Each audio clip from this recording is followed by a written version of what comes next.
Ever feel like the Army throws around command and control, like something you just kind of, like it's automatic? Right.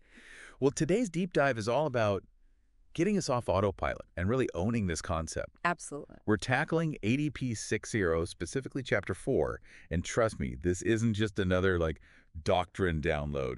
We're digging into why this matters for you right here, right now, whatever your role is. Yeah, and what's fascinating is how ADP 6.0 really pushes back against this classic image of the commander, that lone genius up on a hill barking orders. Right. In fact, they actually quote General Patton in the document, Oh, wow. talking about how imagining the commander as a disembodied brain is just totally unrealistic. We'll leave it to Patton to cut right to the chase. Hey, yeah. So no lone wolves allowed. Nope. But okay, so if effective command isn't just about one person calling all the shots, then what is the secret sauce here? It's all about the system, the people, the processes, the networks that connect them all, and those command posts, those hubs where it all comes together. Okay, so let's unpack that system a little bit, starting with the people part. Mm-hmm. Because you can have, I don't know, the shiniest tech, the most detailed flowcharts imaginable, but if you don't have the right people, it's all for show. It's all for show.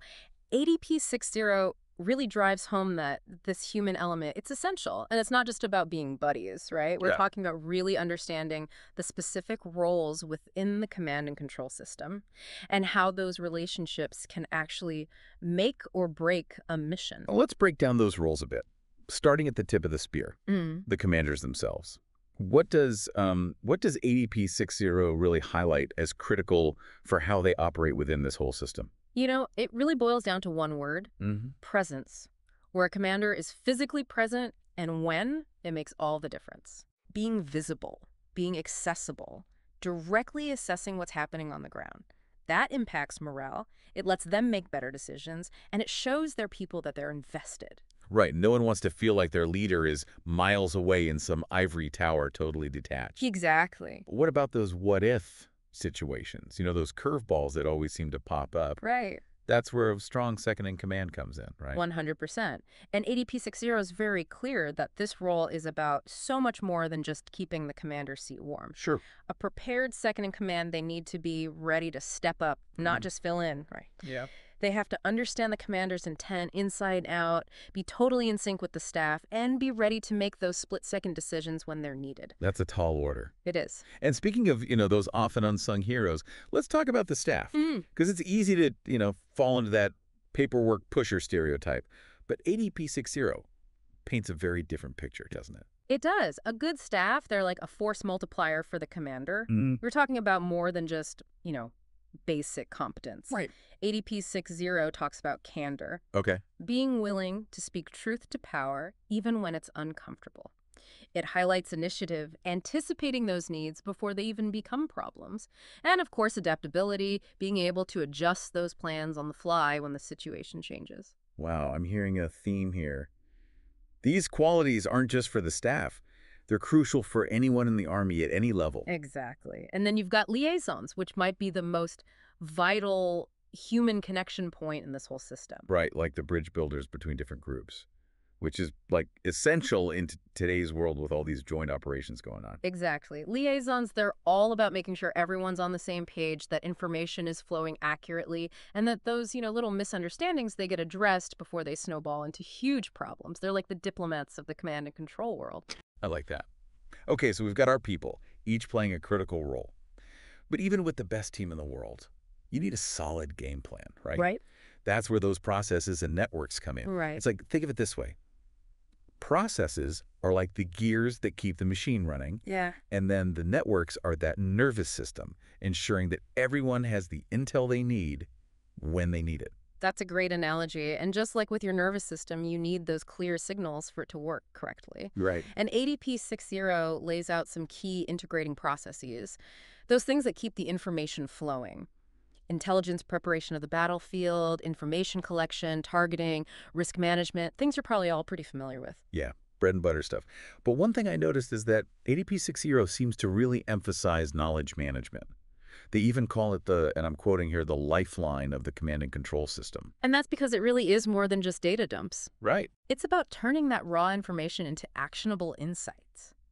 Think about a time when you were just flooded with information. Maybe a ton of reports, intel updates, orders that are constantly changing. In there. Right. And how hard was it to even make sense of it all, let alone act decisively? Yeah, it's overwhelming. Knowledge management is about cutting through all that noise and making sure that the right information gets to the right people at the right time. And it's about being able to do all that in the heat of the moment when those decisions really matter. Right. That's got to be where having those clear, well-rehearsed procedures really makes the difference between, Oh, absolutely. life or death in some cases. Especially when the pressure is on, those standard operating procedures or SOPs Right. can be the difference between a smooth operation and just like total chaos. Right. But, and this is critical, ADP 6.0 is very clear that procedures, they aren't about just blindly following the rules. So you're saying even the best SOP is just a starting point. 100%. Adaptability is still key. Remember that Mike Tyson quote, "Everyone has a plan until they get punched in the mouth." Right. Well, same goes here. No battle plan survives contact with the enemy perfectly intact. You need that foundation of processes, but you also need the agility to adjust on the fly. Makes sense. And of course, we can't talk about modern command and control without talking about tech. Yeah. What's ADP 6.0's take on, really using those networks effectively? It stresses using tech for what it's good at. Okay. Enhancing mission command, not enabling micromanagement. Right. Just because you can track every movement in real time doesn't mean that you should. Too much information can be just as bad as not enough. Too much info, it's just noise. Over-reliance on tech, it can actually stifle initiative from folks on the ground, and it can create those bottlenecks in decision-making. Yeah. It's about finding that sweet spot where technology empowers, it doesn't overpower. Right. Think about those historical examples where, commanders relied on their gut, their experience over endless data streams. Right. Sometimes a little less information lets you use your intuition better, and it lets you act faster. Intuition, that's a good point. Yeah. It reminds me of that story about the, I think it was a World War II battalion commander who called off an artillery barrage, like at the last second, just because something felt off. Yeah. And it turned out like his gut instinct saved an entire company of friendly troops who had gone off grid during the firefight. Exactly. Sometimes those human elements, they're just as critical as any data point. Wow. But speaking of bringing things together, this is probably a good time to talk about the nerve center of it all, the command post. Right. It's like that central nervous system where everything we've been talking about, the people, the processes, all that tech, it all kind of converges. Yeah. What are some of the, key functions of a command post that ADP 6.0 really highlights? Command posts are all about taking data and making it understandable and actionable. It's where that knowledge management we were talking about, it comes alive. Okay. Where you build that common operating picture so that everyone, from the commander to those boots on the ground, are all working from the same playbook. Yeah. It's also about controlling the flow of operations, constantly checking on the situation, coordinating efforts across all the units involved. And one really important tool for doing that is the running estimate. Okay, running estimates.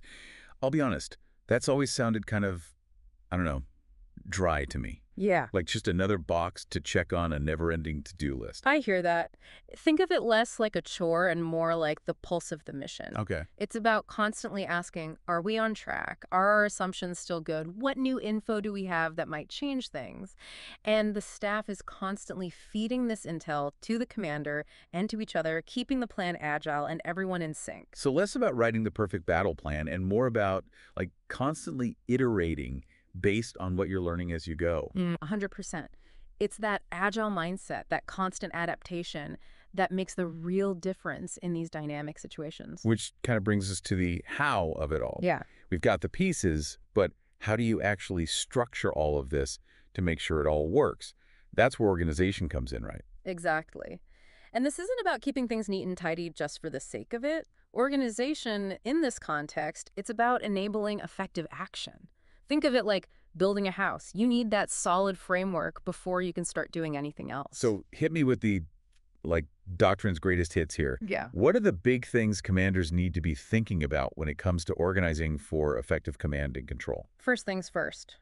Crystal clear chain of command. Who's responsible for what? Who reports to who? Right. Those can't be fuzzy lines, especially when things get real. And then there's the concept of span of control. Which is basically that Goldilocks problem of leadership, right? Not too many direct reports, not too few, but just the right amount. And I imagine that ideal number probably changes depending on the situation, too. Exactly. Too many direct reports, and you become a bottleneck. Right. You're not able to give good direction or support. Right. Too few, and you're stifling initiative, and you're creating all these unnecessary layers. A platoon leader, they might be able to effectively manage, 5 or 6 squad leaders, but a brigade commander trying to directly oversee, like, dozens of company commanders, Yeah. that's just going to be chaos. It's about finding that balance. It depends on the mission, the experience level of your team, and what kind of environment you're operating in. And that makes me think about the human element again. Specifically, unit integrity.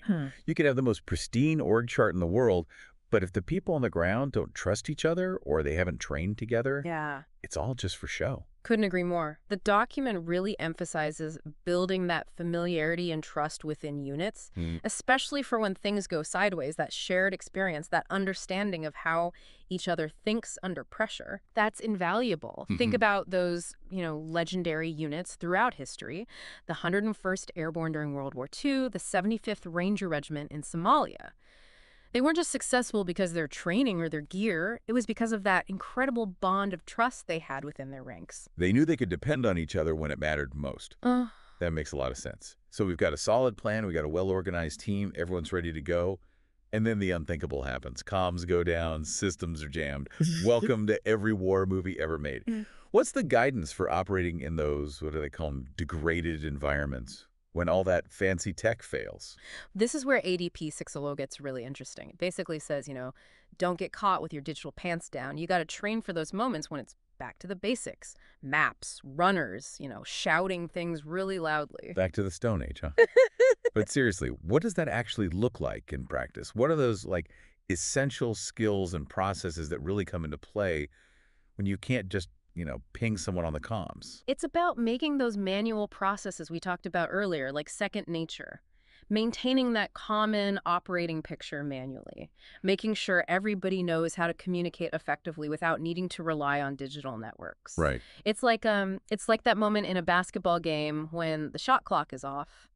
And you've got to rely on your fundamentals, not just, all those fancy dribbling moves. So even more emphasis on those crystal clear SOPs, cross-training so everyone can pick up the slack if someone goes down, that kind of thing. Exactly. And it really stresses the importance of something called PACE planning. PACE planning. Refresh my memory. What does that stand for again? Primary, alternate, contingency, and emergency. Right. So it's about having a backup plan for your backup plan when we're talking about communication. Okay. What's your primary method? If that goes down, what's your alternate? And if that's not available, then what's the contingency? Right. And finally, in a true emergency, what do? So you're never caught completely flat-footed. I'm definitely picking up on a theme here. ADP 6.0 is really big on planning for the unpredictable. It really is. Because as much as we love our tech, and those clear processes, at the end of the day, the most important tool in any command and control system is the human brain.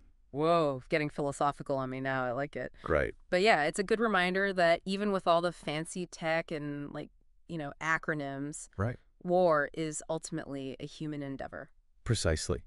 And that human element, that ability to adapt, to think critically, to make decisions even when you don't have all the information. Right. That's what really makes or breaks a command and control system. That's what enables mission command even when things are really tough. It's about empowering those on the ground to make those really tough calls when seconds count. Which, let's be real, that describes a lot of what the Army is asked to do these days. So as we wrap up here, what are the big takeaways you really want our listeners to walk away with? First, command and control, it's not a solo mission. It's about building and maintaining an effective system, and that happens at every level. Okay. Second, technology is a tool. It's not a crutch. You've got to master those analog skills, those interpersonal relationships, because those are going to be what get you through when things get really dicey. Couldn't have said it better myself. And if I can just add one more thing. This isn't just theoretical. Right. This stuff matters. It's literally how the Army operates, from the smallest unit to those huge formations. And on that note, here's something to think about to really, bring it home. Knowing the doctrine, that's step one. Now you have to think about your role within your unit's command and control system. What are the strengths? Where are those potential friction points? And how can you contribute to a more effective system overall? Boom. Mic drop moment right there. You heard it here first, folks. Until next time, keep asking those questions, keep diving deep, and keep leading effectively.